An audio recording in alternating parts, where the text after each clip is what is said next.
What's going on, everybody? This is John Steingard here, and today we are comparing the DJI Mavic Pro, the GoPro Karma with the brand new Hero 6 camera, and the Phantom 4 Advanced. Ooh!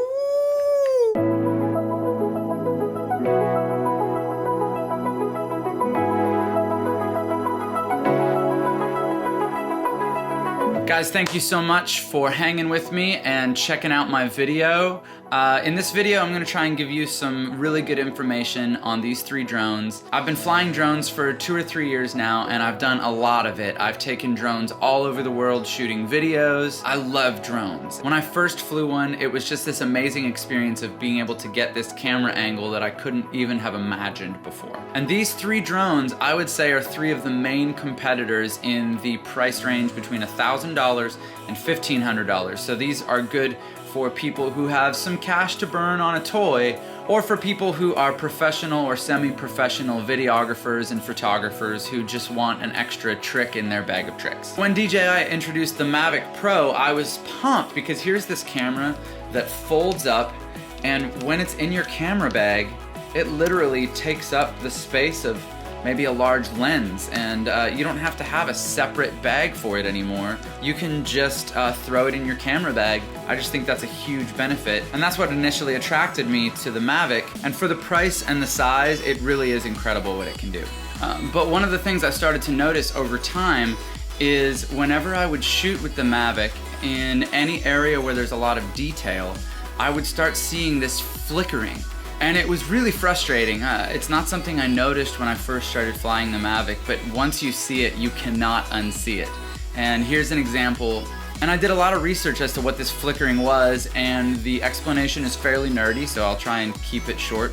But basically, the way that it compresses video to make the file sizes manageable, it results in a video where it's really only taking a full image once every 8 frames.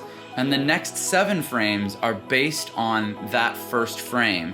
And it's just deciding, well, what pixels have changed. Lots of video cameras have this sort of a system that record video this way, but the problem with DJI's is that it ends up giving you this video where every 8th frame has more detail than the other 7, and so you get this pulsing effect, where every 8th frame there's like this pulse, and your eyes can see it, and it's really frustrating for me. And that got me thinking about this guy. This is the Karma, and it comes with a GoPro mount, and you can mount either the Hero 5 or the brand new Hero 6, which is what this is. I knew GoPro had been putting a lot of work into their new Hero 6 camera, and I thought, hey, maybe I can make the drone part of it work, and maybe fight a little bit harder, but get a better image in the end. So I got the GoPro Karma with the Hero 6, and I did a few flights and had a few issues. So that made me think, well, maybe I should just go back to the Phantom and get the newest version of the Phantom. So I ordered this guy, and this is the Phantom 4 Advanced. If you're not familiar with the Advanced, it's basically the exact same drone as the Phantom 4 Pro, which as of right now is their flagship Phantom drone. Has the same camera as the Phantom 4 Pro. It has the same body as the Phantom 4 Pro. This and the Phantom 4 Pro are essentially the same as far as image quality and drone quality. So since I have all three in my hands right now, I thought, why not do a comparison, and I can share some of this information with you guys so you don't have to buy all three in order to know some of the differences. So me and my buddy Jim took all three drones to several locations to get some side-by-side shots and see what is the deal with these three drones and which one is the best. Do you want to just do regular color? This test is already skewed because John's already infatuated with the Phantom 4. But just Hit no. footing. Hi. And I'm afraid you're not allowed to have drones in any of the parks in San Marcos. Oh, I'm so sorry. I didn't realize that. Yeah. No, we're I happy wish you could, because I'd love to see them go. All right, this is take 2 of the flight. We are now outside the park. The very nice park ranger was very kind and just informed us we weren't allowed to fly drones in the park. So we are about 50 feet outside the park.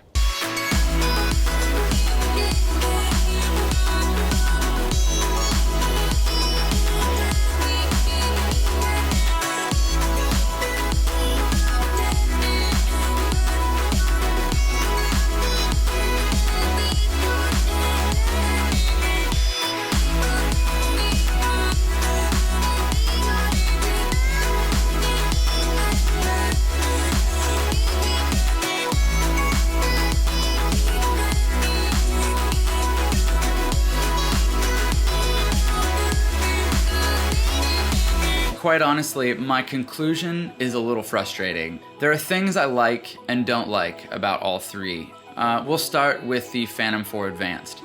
I think the image looks really, really great. I'm still seeing the flickering that frustrates me so much. So switching back to the Phantom doesn't fix that for me, and that's a bummer. One of the other factors with the Phantom 4 Advanced, and this is true of all Phantoms, it's very easy to accidentally get the propellers in the shot. And when you accelerate forward, the drone is tipping forward and the camera is essentially getting a shot of those propellers up at the top.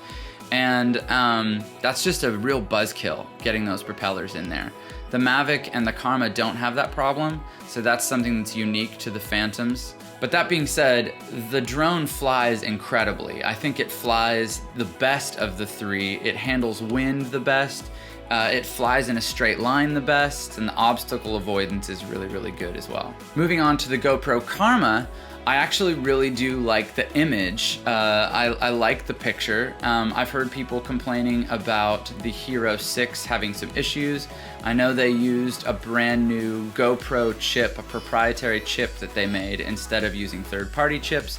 So it does look different than previous GoPros, but I think the color is punchy. There's enough detail in the image that it's really satisfying without being over sharpened. I really like that. And while I am seeing a little bit of that flicker, a tiny little bit in the codec, I'm not seeing it nearly as much as I am with the DJI drones. So that's a win. And the other thing with the GoPro Karma is that you can pop the gimbal off and put it on the GoPro Karma grip and walk around with it. Now, I think that features a little bit of a gimmick because if you want stabilized footage, there's so many cheaper and better ways to do that. If you just want stabilized footage for cheap, get the Osmo Mobile and put your iPhone on there because iPhones actually take some pretty great video. So for me, the GoPro Karma grip, it's cool to have the versatility, but I'm not sure that anyone who's serious about filmmaking would ever really use it. So pros for me, I really do like the image, but that's kind of where the pros stop. The negatives are significant. I found that I couldn't fly more than just a couple of 100 feet away from the controller before I started getting controller dropouts. The communication between the drone and the controller is just terrible. And as soon as you get more than a few hundred feet, when it's dropping out like that, not only are you losing the picture of what you're seeing, but you're also losing the ability to control the drone. And so I found it almost impossible to smoothly do any cool moves without having the signal drop out. And then all of a sudden my move is toast because I can't, control it. Also, with no obstacle avoidance, it would be very, very easy to lose control in a tight situation and then have it just fly into something, or if it decides to come home because it's disconnected, it doesn't have that obstacle avoidance to know, hey, I'm flying directly into a tree as I'm coming home. So that is a downside on the Karma. And the other thing I have to mention is that the lens on the GoPro is a fisheye lens, and if you're shooting at 4K, you're getting a really pretty image, but as soon as you turn or pan down or anything like that, you just get this real warped fisheye effect. And to me, that's not as cinematic, it's not as pretty, it's a little bit like disorienting to the viewer. And GoPro Heroes do have a linear mode, which allows you to get rid of that fisheye, but that linear mode's not available at 4K because it crops in to get linear. So you're essentially losing field of view, you're losing resolution, and it effectively means that it's not a 4K camera anymore. And so now it's not even in the same league as the Mavic and the Phantom. So those are some pretty serious downsides of the Karma. Moving on to the Mavic, there are some definite pros. It flies amazing. The communication between the controller and the drone is great. It's so easy to fly and fun to fly. It does have forward obstacle avoidance to keep you from smashing into a wall or anything like that. And it's so easy to just throw in your camera bag and take with you. The downsides, however, are that of the three, I think it has the ugliest picture. When I shoot in Cine-like, it's somewhat usable, but I think that the video quality compared to the other two drones is a real letdown. It's somewhat sharp in the center, but mega soft around the edges. It has a ton of trouble with details like trees or bushes, and trees and bushes end up just looking like these green and brown blobs on the screen. It's really terrible. And then when you shoot with no color profile at all, you get this garbage. And to me, this is pretty much unusable. Like, I feel like it would look better if I could just somehow tape my iPhone to the Mavic. I feel like I would get better footage than this, so it's really, really disappointing. Plus, you have all the flicker issues that I've just mentioned before. And so that leads me to this really, really difficult conclusion. I kind of hate them all. All three of them have majorly fatal flaws for me, and it's frustrating. So I have to come back to, what are your reasons for having a drone? So if you're interested in drones, if you're choosing between these three, I would say just think about which of these downsides you're willing to deal with. For the Phantom and the Karma, they're big and sort of inconvenient. So if convenience is the thing that you're looking for, then the Mavic is your drone, for sure. If you're looking for just straight up picture quality, I probably have to give it to the Phantom. I still have trouble with that flickering, and the blades in the shot is kind of a bummer.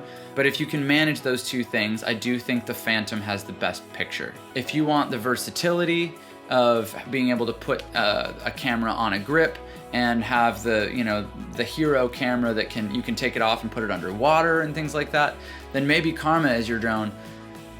But I kind of have trouble recommending the Karma for almost anyone. It's just pretty much unusable as a drone.